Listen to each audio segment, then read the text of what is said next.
कि Pakistan West Indies के ख़िलाफ़ दूसरा टेस्ट मैच हारा है और सीरीज़ 1-1 से बराबर हुई है। और जिस अंदाज़ में पाकिस्तान के बल्लेबाज़ों की विकटें गिरी हैं, उसके बाद बहुत से शायकीन क्रिकेट ऐसे होंगे जिनके मिजाज ज़रूर ख़राब हुए होंगे, क्योंकि कोई भी ये नहीं चाहता था कि पाकिस्तान इस टेस्ट मैच में और सीरीज़ में 1-1 से बराबर करे, बल्कि ख्वाहिशात लोगों की यही थी शायकीन क्रिकेट की कि पाकिस्तान टीम कामयाबी हासिल करे।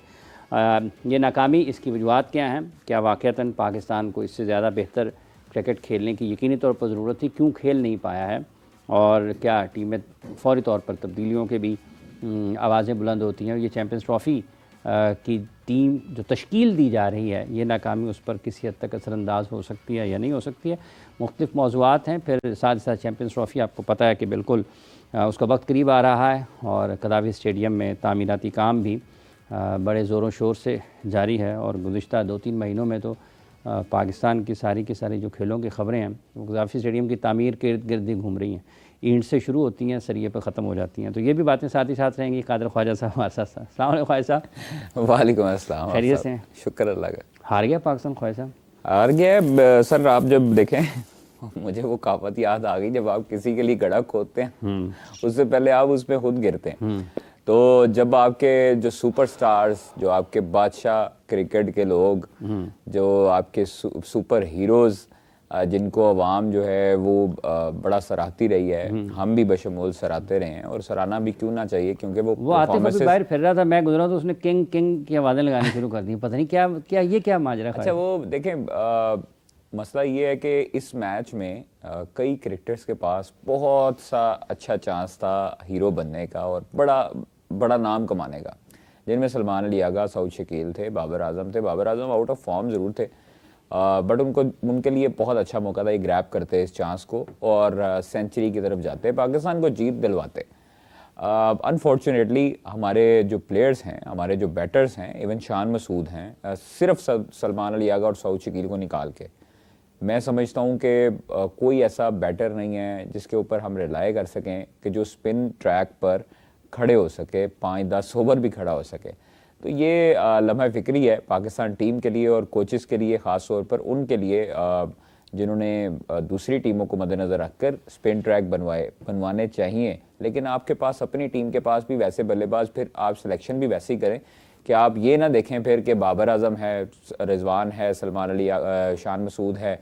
फिर आप अगर ये नई स्पिन को अच्छा खेलते, जिस तरह आपने बॉलर्स मंगवाए थे आउट ऑफ नोवेयर, मतलब आपने सेंट्रल कॉन्ट्रैक्ट में उनको नहीं डाला हुआ था तब साजिद खान को, तब आपने उनका फिटनेस टेस्ट नहीं लिया हुआ था, आपने उनको, साजिद खान को फौरी तौर पर तलब किया, नुमान को डाला, नुमान का फिटनेस टेस्ट फेल हुआ था, 2-3 मरतबा फेल हुआ, आपने उनको फिर भी डाला। क्यों डाला? क्योंकि आपकी ज़रूरत थी। आप इसी तरह डोमेस्टिक में उन लोगों को लेके आए, उस टीम को सिलेक्ट करें टेस्ट मैच में, अगर आपने स्पिन ट्रैक बनाने, जो आपको पूरा, आप उसका जायचा निकालें, आप उसको स्टैट्स वगैरह देखें जो स्पिनर्स के अगेंस्ट अच्छे बैटर्स खेलते हैं। आप डोमेस्टिक में इन साहबजादे, ये जो हमारे साहबजादा फरहान, नहीं साहबजादा नहीं, ये जो हमारे साहबजादे, जो बादशाह साहबजादे हैं सारे, ये जब डोमेस्टिक में और उसके वजीर, हाँ जी, ये जब डोमेस्टिक में नहीं जाएंगे ना, डोमेस्टिक में भी तेज पिचेस बनवाएंगे, डोमेस्टिक में भी आप तेज बॉलर्स को फेस करेंगे, 5-5, 600 ट्रैक जब बैटिंग विकेट बनाकर आप रन्स करेंगे ना, तो फिर बॉलर्स जो हैं वो आपके स्पिनर्स, वो आपने देखा है, ये अभी पिछले जो टूर्नामेंट गुजरे हैं उसमें हम जब विकेट बनवाते हैं तो वो फटा विकेट बनवाते हैं, बैटिंग ट्रैक बनवाते हैं। हमारे बैट्समैन, जो हमारे बड़े बैट्समैन हैं, वो डोमेस्टिक तो अलबत्ता खेलते नहीं हैं। ये बड़ी मुश्किल से चैंपियंस वनडे कप खेला था। आप 4 डे कप में मुझे बताएं कि बाबर ने या बाकी जो हमारे प्लेयर्स हैं, वो उन्होंने लास्ट जो 4 डे है, कायदे-ए-आज़म ट्रॉफी है, वो कब खेली होगी? अरसा दराज हो गया ना, अरसा दराज हो गया, 3-4 साल तो हो गए मुझे लगता है कि ये खेले हुए उनको। खैर, जब आप डोमेस्टिक में, सबसे पहले मुझे आज बड़ी खुशी हुई है कि हमारी जो अवाम है ना, जब मैं बाहर गया था लोगों से चिट-चैट करने, पूछने, तो उनका यही कहना था कि सबसे पहले अब जो ये फंसते हैं ना स्पेन पे, तो इन सबको डोमेस्टिक में भेजें। विराट और रोहित भी डोमेस्टिक में गए हैं, डोमेस्टिक में भेजें। और डोमेस्टिक में स्पिन ट्रैक अगर आपने बनाने हैं, माजी में भी स्पिन ट्रैक ही बनाकर हम लोग जीतते रहे, स्पिन ट्रैक बनाने हैं तो स्पिन ट्रैक आप फिर डोमेस्टिक में भी बनवाएं। आप ये ना करें कि फिर आपने डोमेस्टिक में सारा साल आपने फटे विकेट बनवाने हैं और बैटिंग ट्रैक बनवाने हैं, और फिर उसके बाद आप अचानक इंटरनेशनल में जब मेजबानी करेंगे तो उस वक्त आप स्पिन ट्रैक के साथ चले जाएं। ऑब्वियसली कसूर उन लोगों का भी है जिन्होंने माजी में जो विकेट्स थी वो तैयार सही तरीके से नहीं करवाई। अब चूंकि स्पिन ट्रैक बनने लग गया, आपको पता है कि स्पिन ट्रैक से हम लोग जीत रहे हैं। इंग्लैंड को हराया, वेस्ट इंडीज को हमने पहला मैच हराया। अब बाकी टीमें जो हैं वो यहाँ पर चूसनी लेकर बैठी नहीं हुई, उन्होंने भी ये सोचा है, होमवर्क किया, उनके भी एनालिस्ट बैठे हैं यहाँ पर, स्टैटिस्टिक्स बैठे हैं, स्टैट्स वाले लोग, तो भाई वो भी काम कर रहे हैं आपकी इसी चीज पे। अगर आप लोग स्पिनर खिला के तंग कर सकते हैं तो आपको वो भी तंग कर सकते हैं। आप लोग तब तंग नहीं होंगे जब आप डोमेस्टिक में यही ऐसी पिचेस पर हम जीते इंग्लैंड के खिलाफ, तो उस वक्त तो सब खुश थे। उस वक्त तो सर उनके पास आप देख लें ना, आप देखें, अगर यही चीज हम इंडिया के खिलाफ करते हैं, इंडिया के खिलाफ हम स्पिन ट्रैक बनाते हैं, तो लोगों को जो एशियन कंडीशन है आगे आने वाले चीजों में, आपको आपके गोरे जब आके खेलते रहे यहाँ पर, तो उनको स्पिन ट्रैक नहीं मिले पहले। उनको तो पजल किया है हमने अचानक। उन्होंने तो स्क्वाड उस लिहाज से माइंडसेट से सिलेक्ट किया कि तेज होंगी यहाँ पर, पिंडी में भी यहाँ पर, तो पिंडी की पिच को कोई कह सकता था कि यहाँ पर ऐसे ट्रैक बनेगा पिंडी में, या खुश्क कर दिया जाएगा, पंखे लगा के उसको ड्राई किया जाएगा, खोला जाएगा पिच को, स्पिन होगा, नहीं सोचा था उन्होंने। अब जो भी टीम आएगी ना पाकिस्तान टेस्ट सीरीज खेलने, तो वो ये मद्देनजर रख के आएगी कि उसने अपने पास 5 स्पिनर रखने या 3 स्पिनर रखने, तो फिर वो पाकिस्तान के खिलाफ खेलेगी। और उसका इलाज ये है कि आपके वो बैटर्स शामिल हों जिन्होंने सारा साल डोमेस्टिक में स्पिनर्स को अच्छे तरीके से खेला हो। ये ना हो फिर आप उसके बाद जो है वो ये हाल हो जाए आपका, लेकिन शान मसूद फिर प्रेस कॉन्फ्रेंस में गुस्सा कर जाए। लेकिन ख्वाहिश साहब एक और बात है कि ये तो बुनियादी तौर पर सलाहियत का मामला आ गया ना फिर, कि अगर आपको बांग्लादेश के ख़िलाफ़ fast pitches, fast bowling friendly कह लेते हैं ना उसको, क्योंकि रन तो वहाँ भी हो गए थे, लेकिन 4 फास्ट बॉलर्स खिलाने का मतलब ये था कि आप पेसर्स के ऊपर इन्हिसार कर रहे हैं और वैसी पिच तैयार कर रहे हैं। वहाँ पर भी हमारे 2 टेस्ट मैचेस उनसे भी हारे। फिर अब यहाँ पर हम स्पिन ट्रैक पर भी 1 टेस्ट मैच हारे हैं। वेस्ट इंडीज़ के इंग्लैंड के ख़िलाफ़ हम 2 टेस्ट मैचेस जीते थे, और इंग्लैंड के ख़िलाफ़ 1 टेस्ट मैच हम बेहतर बैटिंग के लिए बेहतर पिच पर हारे थे। तो ये जो खिलाड़ी हैं, जिनमें बाबर हैं, इसमें रिजवान हैं, शान हैं, सलमान हैं, सऊद हैं, कामरान गुलाम हैं, इनको तो अडेप्ट करना है ना। मतलब ये अगर जहाँ भी हारें पिच जिम्मेदार है, ये किसी चीज़ के जिम्मेदार नहीं है सारे के सारे। कभी पिच जिम्मेदार है, कभी अंपायर का फैसला गलत हो गया, कभी बॉल जो है ना वो कभी लाइट चली गई है, कभी ऑस पड़ गई है, कभी सीम और स्विंग हो रहा है। आप साहब बिल्कुल आप ठीक कह रहे हैं। अब ये कैरियर के उस दहाने पर हैं जिस पे ये एक्सक्यूज नहीं कर सकते, जिसमें ये अगर मगर की सिचुएशन वाला काम नहीं कर सकते। ये वो करते हैं जिनके पास बहाने के अलावा कुछ नहीं होता, सलाहियत नहीं होती। अब इनके पास सलाहियत मौजूद है भाई, 25 करोड़ अवाम में से ये लोग सिलेक्ट होके आए पाकिस्तान के लिए, ठीक है ना। तो आप पाकिस्तान के लिए अगर फेस कर रहे हैं तो आपको फिर पाकिस्तानी होने के नाते एज ए प्रो लेवल में आपने प्रोफेशनल क्रिकेट खेलनी है, आप प्रोफेशनल क्रिकेटर हैं, इंटरनेशनल क्रिकेटर हैं, और आपको ये फिर सारी चीज़ें खुद संभालनी पड़नी है। अपने आप को मजीद बेहतर करने की ज़रूरत है। बेहतर है। बाबर ने जिस तरह पहली इनिंग में आउट हुए, दूसरी इनिंग में कदरे बेहतर नजर आया, निकल के खेल रहा था, स्पिन का ठप्पा लगते साथ ही उसको खेलने लग गया। तो यही आपको उन्होंने भी यही इसी तरीके से खेला। ब्रैथवेट ने जो खेला वो आपको इसी तरीके से खेला। लेकिन हाफिज साहब, मुझे इस चीज़ का दुख है कि बाबर जिस तरह थोड़ा सा एग्रेसिव होते थे, आपको विकेट्स मिलती थी, उसी तरह वो बैकफुट पे चले जाता था, डिफेंसिव हो जाता था। भाई 37 पे 7 आउट है, आपके 8 खिलाड़ी आप लोगों ने अर्ली आउट कर लिए, तो फिर उसके बाद आप 125 की ऊपर पार्टनरशिप लगवा रहे हो, मतलब ऊपर रन्स खा रहे हो। आपको इसको 50-60 के अंदर आउट करना चाहिए था वेस्ट इंडीज को। आपने 37 पे 7 आउट किए ना सर, तो 37 पे 7 आउट करने का मतलब है कि आपके टेल एंडर स्टार्ट हो गए। तो हमने दोनों इनिंग्स में ऐसे ही हुआ ना सर, ऐसे ही हुआ ना। आपने शुरू में देखे ना, आपने 68 की लीड थी, वो पाकिस्तान से 68 रन से संभाले गए। बस वो आप देखें आवाज आपके, जब आप एक दफा चार्ज कर रहे होते हैं, बैटिंग जो टीम है वो आपकी प्रेशराइज हुई होती है, तो फिर नया आने वाला बैटर भी हमेशा प्रेशराइज ही होगा। आप फील्ड ऊपर रखो, आप बॉलर ऐसे लगाओ, बॉलिंग ऐसे करवाओ कि अगला बैट्समैन को पता ही ना लगे भाई खेलना किधर है। आप 37 पे 8 आउट करते, 40 पे 9 आउट करते, और 50 पे आप सारी टीम आउट करते। बंदा तो ये था ना स्टैट्स के मुताबिक सर, आपने वो किया कि वो जो बाबर करता है गलती कि वो हमेशा से चार्ज करता था और फिर उसके बाद डिफेंसिव हो जाता। नहीं, ये बाबर ने अपनी सारी गलतियां लिफाफे में डाल के अगले कप्तान सर ये मुझे इस चीज पे बड़ा दुख है, और मैं शान मसूद को माजरत के साथ, अगर उनको बुरा लगता है तो लगे, लेकिन ये चीज उन्होंने गलत की है, और हमेशा से ही यही हम बोलते आए हैं कि ये वो वाली गलती बाबर करता है और वही गलती शान करता है। रिजवान को अगर हम देखें, कंपैरिजन करें, तो रिजवान ये गलती नहीं करता।